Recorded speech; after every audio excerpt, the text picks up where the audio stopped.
Hello दोस्तों, मैं आशीष कुमार अपने YouTube channel Bihar GK tricks में आपका स्वागत करता हूं। आज मैं इम्तियाज अहमद बिहार के बच्चे का पार्ट 39 लेकर आया हूं, जिसमें हम लोग आज इस पुस्तक के 10वें चैप्टर बिहार का अर्थव्यवस्था का 5वां और छठा एक्सरसाइज अर्थात बिहार योजना एवं कार्यक्रम तथा गरीबी, निर्धनता, श्रम, रोजगार एवं प्रवास के विभिन्न प्रश्नों को देखेंगे। यदि आप लोगों ने अब तक हमारे channel Bihar GK tricks subscribe नहीं किया है तो इसे सब्सक्राइब कर लें, साथ ही बेल आइकन को जरूर दबाएं। तो आइए वीडियो को स्टार्ट करते हैं। बिहार योजना एवं कार्यक्रम के पहला प्रश्न है, मुख्यमंत्री श्री नीतीश कुमार ने पटना में मुख्यमंत्री वृद्धजन पेंशन योजना का शुभारंभ किया कब? तो इसका उत्तर है ए 14 जून 2019 को। यह योजना 1 अप्रैल 2019 से जारी है। अब आइए चलते अगले प्रश्न पर। तो अगला प्रश्न है, सभी बुजुर्गों को पेंशन देने वाला देश का पहला राज्य है कौन? तो इसका उत्तर है डी बिहार। मुख्यमंत्री वृद्धजन पेंशन योजना पर वार्षिक 1800 करोड़ रुपये खर्च आएंगे। अब आइए चलते हैं अगले प्रश्न पर। अगला प्रश्न है, SC ST और अत्यंत पिछड़ा वर्ग सिविल सेवा प्रोत्साहन राशि। SC ST एक्ट अत्यंत पिछड़ा वर्ग और अल्पसंख्यक कल्याण छात्रावास अनुदान योजना तथा SC ST और अत्यंत पिछड़ा वर्ग एवं अल्पसंख्यक कल्याण छात्रावासों में खाद्यान्न आपूर्ति योजना का शुभारंभ मुख्यमंत्री ने कब किया? तो इसका उत्तर है ए 14 अगस्त 2018 को। अगला प्रश्न है, बिहार में मुख्यमंत्री अनुसूचित जाति और जनजाति उद्यमी योजना का उद्घाटन मुख्यमंत्री ने कब किया? तो इसका उत्तर है बी 4 अगस्त 2018 को। इस योजना के अंतर्गत उद्यमियों को ब्याज रहित लोन दिया जाएगा। अब अगला प्रश्न है, बिहार राज्य शिक्षा वित्त निगम का उद्घाटन मुख्यमंत्री ने कब किया? तो इसका उत्तर है डी 4 अप्रैल 2018 को। 7 निश्चय में शामिल स्टूडेंट क्रेडिट कार्ड योजना के तहत बैंकों के ब्याज इस वित्त निगम से लोन दिया जाएगा। अब अगला प्रश्न है, बिहार में सतत जीविकोपार्जन योजना का शुभारंभ मुख्यमंत्री ने किया कब? तो इसका उत्तर है ए 5 अगस्त 2018 को। देसी शराब और ताड़ी के उत्पादन से जुड़े गरीब परिवारों की जीविका के लिए धंधा अपनाने के लिए 60,000 से 1 लाख रुपये तक दी जाएगी। अब आइए चलते अगले प्रश्न पर। तो अगला प्रश्न है, बिहार में मुख्यमंत्री कन्या उत्थान योजना कब प्रारंभ हुई? तो इसका उत्तर है ए अर्थात 3 अगस्त 2018 को। अब अगला प्रश्न है, मुख्यमंत्री कन्या उत्थान योजना से संबंधित कौन सा कथन सत्य है? तो इसका उत्तर है डी अर्थात उपयुक्त सभी। तो आइए एक एक करके देखते हैं। तो पहला है, इस योजना के अंतर्गत लड़की के जन्म से लेकर स्नातक होने तक 54,100 रुपये मिलेंगे। वहीं बी में, इस योजना के अंतर्गत कन्या के जन्म पर 2,000 रुपये, इंटर करने पर 10,000 रुपये व ग्रेजुएशन करने पर 25,000 रुपये मिलेंगे। वहीं सी है, इस योजना का उद्देश्य बाल विवाह रोकना, लिंग अनुपात में वृद्धि, बालिका शिक्षा को बढ़ावा, कन्या भ्रूण हत्या रोकना, रजिस्ट्रेशन और संपूर्ण टीकाकरण को प्रोत्साहन करना है। अब आइए चलते अगले प्रश्न पर। अगला प्रश्न है, जीविका बिहार सरकार की एक पहल है, इसका संबंध है किससे? तो इसका उत्तर है सी गरीबी उन्मूलन से। अगला प्रश्न है, बिहार में मुख्यमंत्री अनुसूचित जाति एवं अनुसूचित जनजाति सिविल सेवा प्रोत्साहन योजना एवं मुख्यमंत्री अत्यंत पिछड़ा वर्ग प्रोत्साहन योजना प्रारंभ हुई कब? तो इसका उत्तर है बी 2018। अब अगला प्रश्न है, मुख्यमंत्री अनुसूचित जाति एवं अनुसूचित जनजाति सिविल सेवा प्रोत्साहन योजना से संबंधित कौन सा कथन असत्य है? तो इसका उत्तर है सी, इस योजना को 7 निश्चय के अंतर्गत रखा गया है। अब अगला प्रश्न है, इंदिरा आवास योजना का नाम बदलकर 1 अप्रैल 2016 में प्रधानमंत्री आवास योजना कर दिया गया है। इस योजना में केंद्र और राज्य के बीच वित्त पोषण का पैटर्न है। तो इसका उत्तर है ए अर्थात 60:40। अब अगला प्रश्न है, प्रधानमंत्री आवास योजना के अंतर्गत कब तक किफ़ायती आवास उपलब्ध कराने का लक्ष्य रखा गया है? तो इसका उत्तर है डी 2022। अब आइए चलते अगले प्रश्न पर। तो अगला प्रश्न है, किस राज्य ने 7 निश्चय विकास कार्यक्रम लाया है? तो इसका उत्तर है सी अर्थात बिहार। यह मुख्यमंत्री श्री नीतीश कुमार का अति महत्वाकांक्षी कार्यक्रम है। अब आइए चलते अगले प्रश्न पर। अगला प्रश्न है, विकसित बिहार के 7 निश्चय कार्यक्रम की शुरुआत हो गई है कब? तो इसका उत्तर है ए 2016 से। अगला प्रश्न है, बिहार सरकार ने 7 निश्चय कार्यक्रम में 5 साल में कितना खर्च होगा? तो इसका उत्तर है बी अर्थात 2,39,800। अब अगला प्रश्न है, विकसित बिहार के 7 निश्चय में शामिल हर घर बिजली लगातार निश्चय योजना का शुभारंभ हुआ कब? तो इसका उत्तर है ए 15 नवंबर 2016 को। इस उद्देश्य को प्राप्त करने के लिए राज्य में मुख्यमंत्री विद्युत संबंध योजना लागू की गई है। मुख्यमंत्री ने पटना में इसका शुभारंभ किया। अब अगला प्रश्न है, विकसित बिहार के 7 निश्चय में शामिल हर घर नल का जल निश्चय कार्यक्रम की शुरुआत हुई कब? तो इसका उत्तर है ए 27 दिसंबर 2016 को, 27 सितंबर 2016 को। इस निश्चय योजना के अंतर्गत मुख्यमंत्री ग्रामीण पेयजल निश्चय योजना, मुख्यमंत्री ग्रामीण पेयजल निश्चय योजना, मुख्यमंत्री शहरी पेयजल निश्चय योजना की शुभारंभ 27 सितंबर 2016 को की गया। अब आइए चलते अगले प्रश्न पर। तो अगला प्रश्न है, विकसित बिहार के 7 निश्चय में शामिल आर्थिक हल युवाओं को बल निश्चय योजना के तहत बिहार स्टूडेंट क्रेडिट कार्ड, मुख्यमंत्री निश्चय स्वयं सहायता भत्ता योजना एवं कुशल युवा कार्यक्रम की शुरुआत हुई कब? तो इसका उत्तर है बी अर्थात 2 अक्टूबर 2016 को। 2 अक्टूबर 2016 को मुख्यमंत्री श्री नीतीश कुमार ने इस योजना का शुभारंभ किया। अब आइए चलते अगले प्रश्न पर। तो अगला प्रश्न है, शौचालय निर्माण घर का सम्मान निश्चय की शुरुआत हुई कब? तो इसका उत्तर है सी अर्थात 23 सितंबर 2016 को। इस निश्चय योजना के अंतर्गत लोहिया स्वच्छ बिहार अभियान के तहत ग्रामीण क्षेत्रों में तथा शौचालय निर्माण योजना के अंतर्गत शहरी क्षेत्रों में इसकी शुरुआत की गई। अब आइए चलते अगले प्रश्न पर। अगला प्रश्न है, आरक्षित रोजगार महिलाओं का अधिकार निश्चय योजना जो 20 जनवरी 2016 से प्रभावी है के अंतर्गत सरकारी नौकरियों में महिलाओं को कितने प्रतिशत आरक्षण का प्रावधान है? तो इसका उत्तर है ए 35%। अब अगला प्रश्न है, विकसित बिहार के 7 निश्चय योजना के अंतर्गत घर तक पक्की गली नलिया निश्चय योजना शुरू हुई कब? तो इसका उत्तर है डी 28 अक्टूबर 2016 को। इस योजना के अंतर्गत ग्रामीण टोला संपर्क निश्चय योजना, मुख्यमंत्री गली नाली पक्कीकरण योजना एवं मुख्यमंत्री शहरी नाली पक्कीकरण निश्चय योजना शुरू की गई। अब आइए चलते अगले प्रश्न पर। तो अगला प्रश्न है, तकनीकी एवं व्यावसायिक शिक्षा का विकास किस निश्चय योजना के अंतर्गत है? तो इसका उत्तर है ए अवसर बढ़े आगे पढ़े। अब अगला प्रश्न है, बिहार के बजट 2007-08 में कौन सी कल्याणकारी योजना शुरू करने की घोषणा की गई थी? तो इसका उत्तर है डी अर्थात उपरोक्त सभी अर्थात ए कबीर IST अनुदान योजना, बी लक्ष्मीबाई सामाजिक सुरक्षा योजना और सी बिहार नॉलेज सेंटर की स्थापना की योजना। ये सभी योजनाएं वर्ष 2007-08 में शुरू की गई। अब अगला प्रश्न है, बिहार में महिलाओं के कल्याण के लिए कौन सी योजनाएं नहीं चलाई जा रही है? तो इसका उत्तर है सी नारी उत्थान एवं सशक्तिकरण योजना। अब आइए चलते अगले प्रश्न पर। तो अगला प्रश्न है, इसमें से कौन सा कथन सही है? तो आइए चलते हैं अगले पेज पर। तो इसका सही उत्तर है डी अर्थात उपयुक्त सभी। तो आइए एक एक करके देखते हैं। पहला है, मुख्यमंत्री कन्या सुरक्षा योजना में गरीबी रेखा से नीचे के परिवारों में जन्मी बालिकाओं को 2,000 रुपये प्रोत्साहित राशि की व्यवस्था है। बी में है, कन्या विवाह योजना में मैट्रिक पास की वे कन्याएं जिनके अभिभावक की वार्षिक आय 60,000 रुपये से कम है को विवाह के अवसर पर 5,000 रुपये प्रोत्साहन राशि की व्यवस्था है। वहीं सी में बिहार में national institute of fashion technology की स्थापना हुई।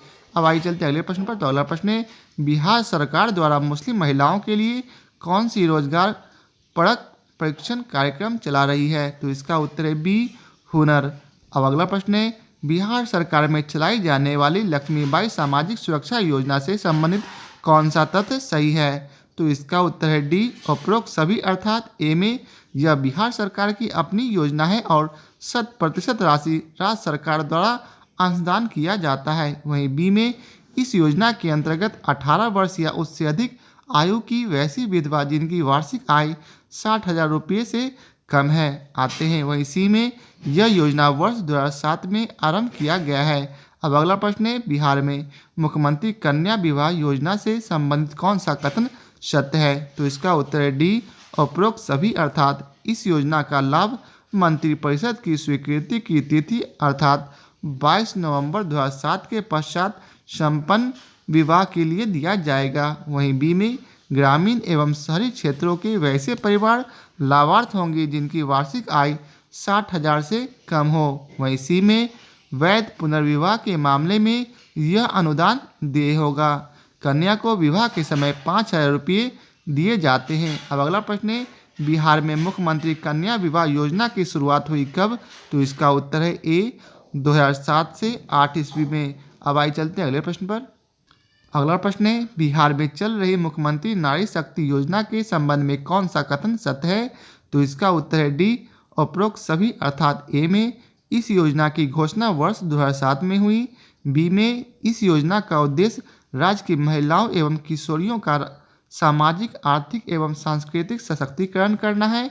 वहीं सी में इस योजना के अंतर्गत महिला अल्पावास गृह, कामकाजी महिला छात्रावास एवं रक्षा गृह की स्थापना की गई है। अब अगला प्रश्न है, बिहार में महिला विकास निगम द्वारा संचालित मुख्यमंत्री कन्या सुरक्षा योजना के संबंध में कौन सा कथन सत्य है? तो इसका उत्तर है डी, उपरोक्त सभी, अर्थात इस योजना की शुरुआत 2007-8 में हुई थी। वहीं बी में इस योजना का लाभ बीपीएल परिवारों के बच्चियों जिनका जन्म 22 नवंबर 2007 के बाद हुई को मिलेगा। वहीं सी में कन्या के जन्म के समय 2,000 रुपये की राशि यूटीआई में कन्या के नाम से निवेश किए जाते हैं। राशि कन्या को 18 वर्ष की उम्र पूरा करने पर दिया जाता है। अब अगला प्रश्न है, बिहार में संचालित अंतर्जातीय विवाह प्रोत्साहन अनुदान योजना के संबंध में कौन सा कथन सत्य है? तो इसका उत्तर है डी, उपरोक्त सभी, अर्थात योजना का लाभ लेने के लिए विवाह पंजीकृत होना चाहिए। वहीं बी में अंतर्जातीय विवाह करने वाली महिला को 1 लाख रुपये अनुदान दिया जाता है। वहीं सी में इस योजना का उद्देश्य अंतर्राष्ट्रीय विवाह को प्रोत्साहन करना, जाति प्रथा की समाप्ति, दहेज प्रथा की समाप्ति आदि है। अगला प्रश्न है, बिहार में संचालित बालक बालिका साइकिल योजना के संबंध में कौन सा कथन असत्य है? तो आइए चलते हैं इसके उत्तर को जानते हैं। तो इसका सही उत्तर है डी, इस योजना का लाभ सिर्फ अनुसूचित जाति एवं जनजाति को लोगों को मिलता है। तो ये गलत है, बाकी सभी सही हैं। अब अगला प्रश्न है, मुख्यमंत्री शताब्दी बालिका पोशाक योजना प्रारंभ हुई कब? तो इसका उत्तर है बी, 2011-12 में। इस योजना के अंतर्गत कक्षा नवम से 10+2 तक की छात्रा को पोशाक के लिए 1,500 रुपये दिए जाते हैं। अगला प्रश्न है, मुख्यमंत्री बालिका पोशाक योजना से संबंधित कौन सा कथन अर्थात तथ्य सत्य है? तो इसका उत्तर है डी, उपरोक्त सभी, अर्थात यह योजना वित्तीय वर्ष 2008-9 से संचालित है। वहीं बी में सभी सरकारी प्रारंभिक विद्यालय के वर्ग 6 से 7 में नामांकित प्रत्येक छात्र छात्राओं को पोशाक एवं शिक्षण सामग्री हेतु 1,000 रुपये की दर से नगद राशि उपलब्ध कराई जाती है। वहीं सी में राशि विद्यालय शिक्षा समिति के माध्यम से उपलब्ध कराई जाती है। अब अगला प्रश्न है, मुख्यमंत्री पोशाक योजना में कौन सा तथ्य गलत है? तो इसका उत्तर है सी, इस योजना के अंतर्गत मिलने वाली राशि का 600 रुपये से बढ़ाकर 2018 में 800 रुपये कर दिया गया है। तो ये गलत है, बाकी सभी सही है।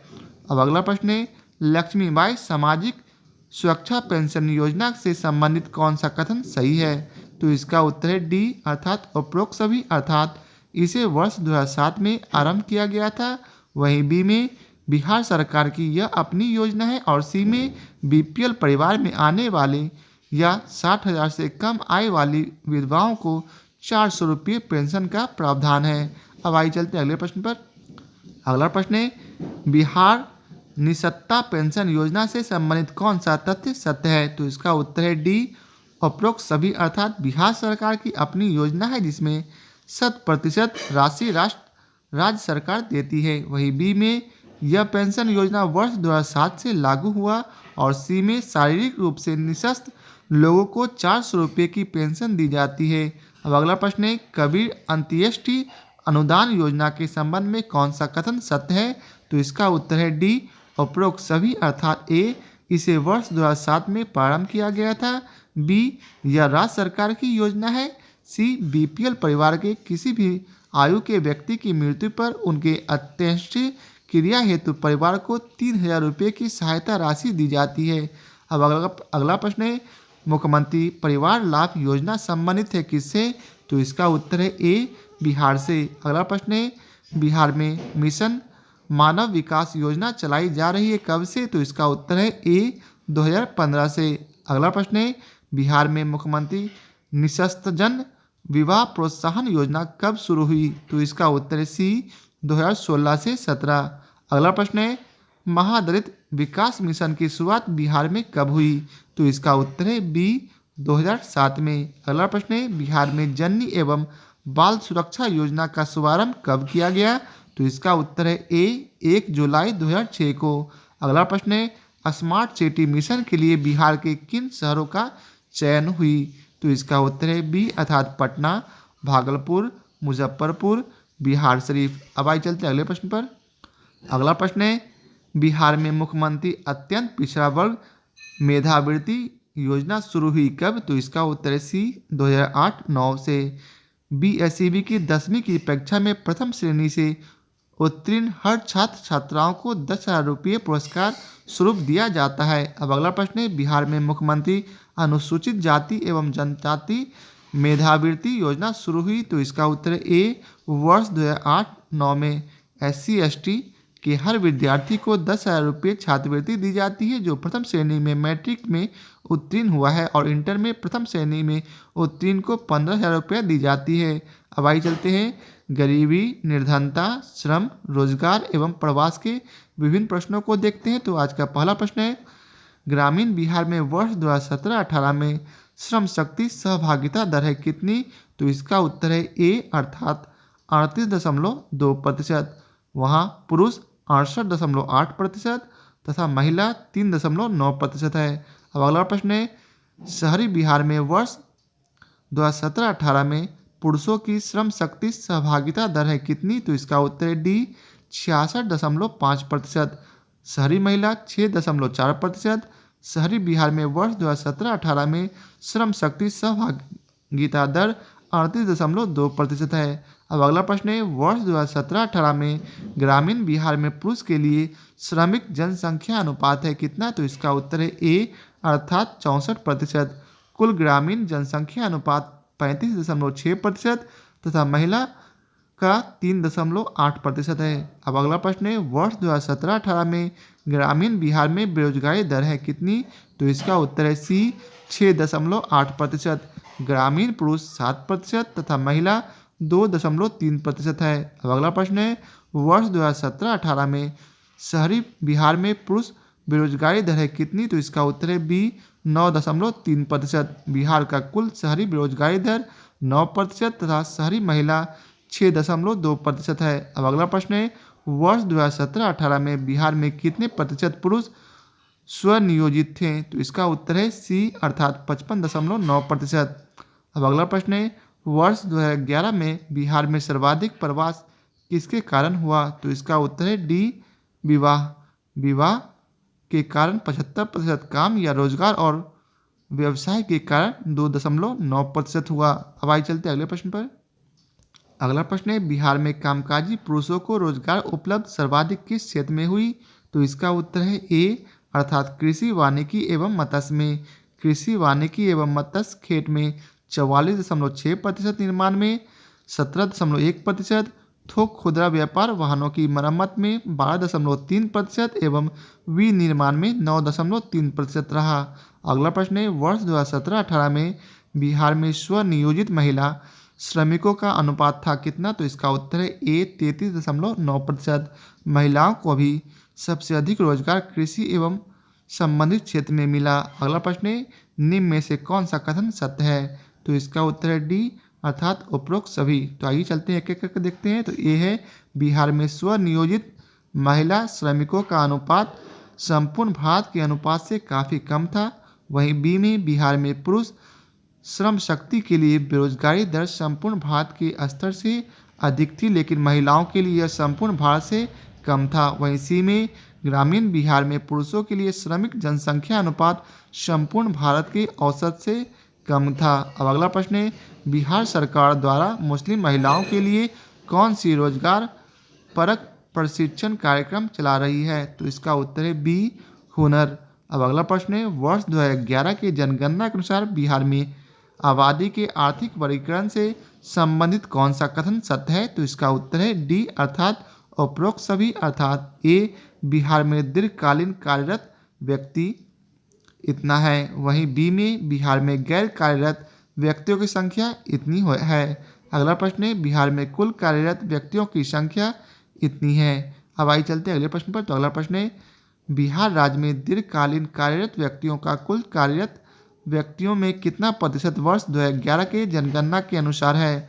तो इसका उत्तर है ए, 61.5%, जहाँ पुरुषों का 68.5%, महिलाओं का 43%, शहरी का 78.3% और ग्रामीण का 59.7% है। अब आइए चलते अगले प्रश्न पर। अगला प्रश्न है, बिहार में वर्ष 2011 की जनगणना के अनुसार सीमांत कार्यरत व्यक्तियों का कुल कार्यरत व्यक्तियों में प्रतिशत है? तो इसका उत्तर है ए, 38.5%, महिला 57%, पुरुष 31.5%, ग्रामीण 40.3%, वहीं शहरी 21.7% है। अगला प्रश्न है, बिहार में वर्ष 2011 की जनगणना के अनुसार कुल गैर कार्यरत व्यक्तियों का प्रतिशत कुल आबादी का है कितना प्रतिशत? तो इसका उत्तर है बी, 66.6%। कुल आबादी में मुख्य श्रमिक 20.52 तथा सीमांत श्रमिक 12.84% है। अब अगला प्रश्न है, रंग राजन विशेषज्ञ समूह के विधि के आधार पर बिहार में वर्ष 2011-12 में निर्धनता अनुपात था कितना? तो इसका उत्तर है बी, 41.3%।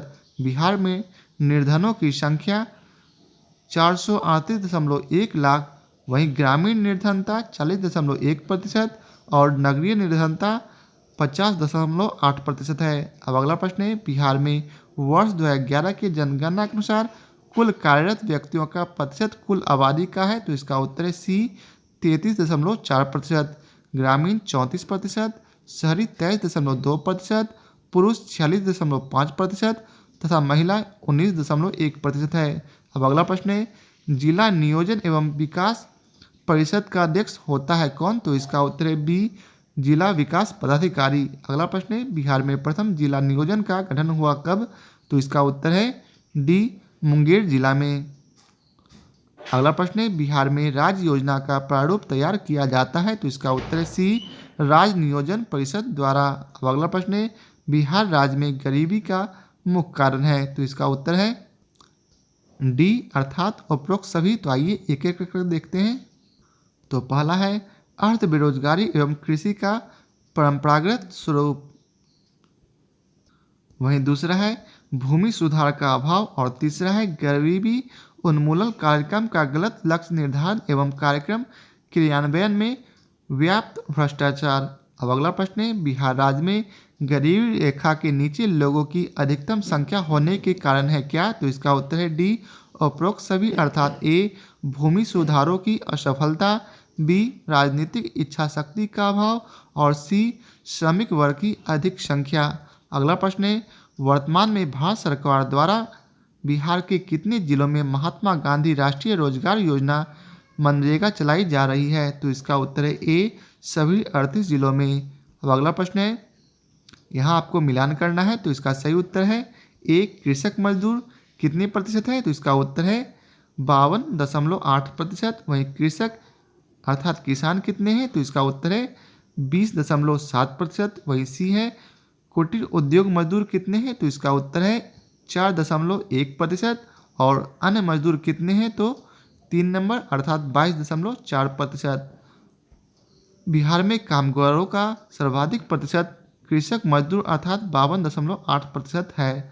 अब अगला प्रश्न है, राष्ट्रीय प्रतिदर्श सर्वेक्षण कार्यक्रम अर्थात NSSO के अनुसार वर्ष 2011-12 में बिहार में पारिवारिक औसत प्रति व्यक्ति मासिक व्यय ग्रामीण क्षेत्र में कितना है?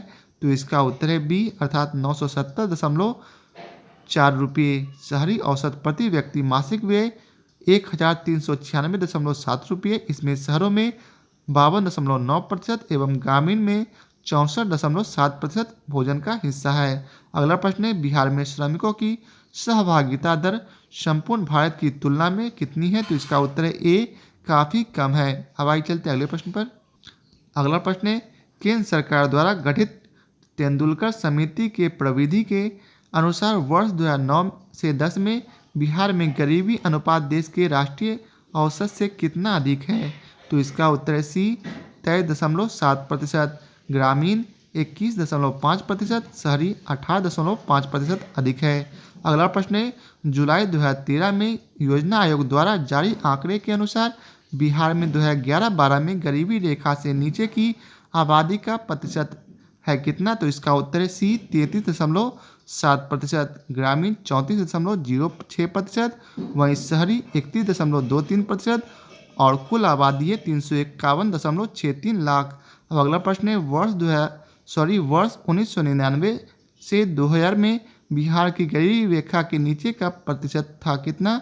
तो इसका उत्तर है डी, 42.60%। अगला प्रश्न है, बिहार में ग्रामीण क्षेत्र में गरीबी अनुपात में आई गिरावट का महत्वपूर्ण कारक कौन सा है? तो इसका उत्तर है सी, उपरोक्त दोनों, अर्थात ए, सरकार द्वारा गरीबी उन्मूलन कार्यक्रम चलाया जाना, वहीं बी, कृषि अर्थव्यवस्था में मर्यादित विकास। अब आइए चलते अगले प्रश्न पर। तो अगला प्रश्न है, बिहार और भारत के बीच शहरी गरीबी अनुपात में अंतर ग्रामीण गरीबी अनुपात से क्या है? तो इसका उत्तर है ए, कम है। अगला प्रश्न है, बिहार में शहरी गरीबी अनुपात पूरे भारत की तुलना में है? तो इसका उत्तर है बी, काफ़ी अधिक है। अगला प्रश्न है, वर्ष 2018-19 में बिहार में सामाजिक सेवाओं पर प्रति व्यक्ति व्यय था कितना? तो इसका उत्तर है ए, 5,043 रुपये। बिहार में वर्ष 2018-19 में कुल व्यय में सामाजिक सेवाओं का हिस्सा 42.2% है। स्रोत भारतीय रिजर्व बैंक। अब अगला प्रश्न है, बिहार में करपाट का प्रादेशिक कार्यालय कार्यरत है कहाँ? तो इसका उत्तर है ए, पटना में। वहीं अगला प्रश्न है, महात्मा गांधी राष्ट्रीय ग्रामीण रोजगार गारंटी कार्यक्रम अर्थात मनरेगा के लिए बिहार में 2018-19 में जारी जॉब कार्ड की संख्या थी कितनी? तो इसका उत्तर है बी, अर्थात 155.3 लाख। अब आइए चलते अगले प्रश्न पर। अगला प्रश्न है, वर्ष 2018-19 में मनरेगा के तहत रोजगार पाने वाले परिवारों की कुल संख्या थी कितनी? तो इसका उत्तर है सी, 29.2 लाख। रोजगार मांगने वाले जॉब कार्ड प्राप्त परिवारों का प्रतिशत 2018-19 में 23.6% था। अब अगला प्रश्न है, वर्ष 2018-19 में महात्मा गांधी राष्ट्रीय ग्रामीण रोजगार कार्यक्रम में बिहार में किस जिले की धन उपयोग की दर सर्वाधिक थी? तो इसका उत्तर है ए, जमुई। वर्ष 2018-19 में मनरेगा के अंतर्गत कोष उपयोग दर सबसे कम पटना में था। वर्ष 2018-19 बिहार में मनरेगा में धन का उपयोग 90% था। अब अगला प्रश्न है, बिहार में 2018-19 तक जन वेतन प्रणाली के दुकानदारों की कुल संख्या कितनी थी? तो इसका उत्तर है डी, अर्थात 42,520। अगला प्रश्न है, भारत का वह कौन सा राज्य है जो पहली बार महादलित अवधारणा को लाया और महादलित विकास मिशन का गठन किया है? तो इसका उत्तर है डी, बिहार। अनुसूचित जातियों में अत्यंत कमजोर वर्गों के शैक्षणिक, सामाजिक एवं आर्थिक उन्नयन हेतु महादलित आयोग का गठन किया गया। अब अगला प्रश्न है, बिहार में महादलितों में कौन सी अनुसूचित जाति 2018 में शामिल हुई? तो इसका उत्तर है बी, दुसाध। राज्य में महादलितों के दुसाध अर्थात पासवान सहित सारी अनुसूचित जातियां शामिल हैं। महादलित जातियों की संख्या 22 है। बिहार में अनुसूचित जातियों की संख्या 22 है। अगला प्रश्न है, बिहार सरकार ने महादलित आयोग का गठन कब किया? तो इसका उत्तर है ए, अगस्त 2007 में। अगला प्रश्न है, केंद्र सरकार द्वारा गठित तेंदुलकर समिति के आकलन के आधार पर वर्ष 2004-05 में बिहार में गरीबी अनुपात कितना था? तो इसका उत्तर है ए, 54.4%। अगला प्रश्न है, केंद्र सरकार द्वारा गठित तेंदुलकर समिति के प्रविधि के अनुसार वर्ष 2011-12 में बिहार का गरीबी अनुपात कितना था? तो इसका उत्तर है सी, 33.7%, ग्रामीण 34.1%, वहीं शहरी 31.2% था। अब आइए चलते अगले प्रश्न पर। अगला प्रश्न है, तेंदुलकर समिति के प्रविधि के अनुसार बिहार में वर्ष 2004-05 की तुलना में वर्ष 2011-12 में गरीबी अनुपात कितना घटा? तो इसका उत्तर है ए 20.7%। वहीं ग्रामीण में 21.6% तथा शहरी में 12.5% गरीबी अनुपात में कमी आई है। अगला प्रश्न है, बिहार में वर्ष 2013-17 के मध्य जन्मकालीन जीवन संभाव्यता कितनी थी? तो इसका उत्तर है ए 68.9%।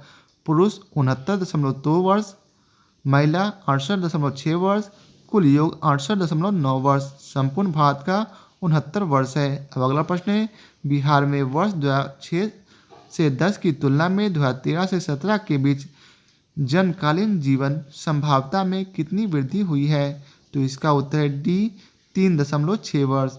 2006 से 10 की अपेक्षा 2013 से 17 में जन्मकालीन जीवन संभाव्यता ग्रामीण क्षेत्रों में 2.1 वर्ष और शहरी क्षेत्रों में 4.5 वर्ष बढ़ी है।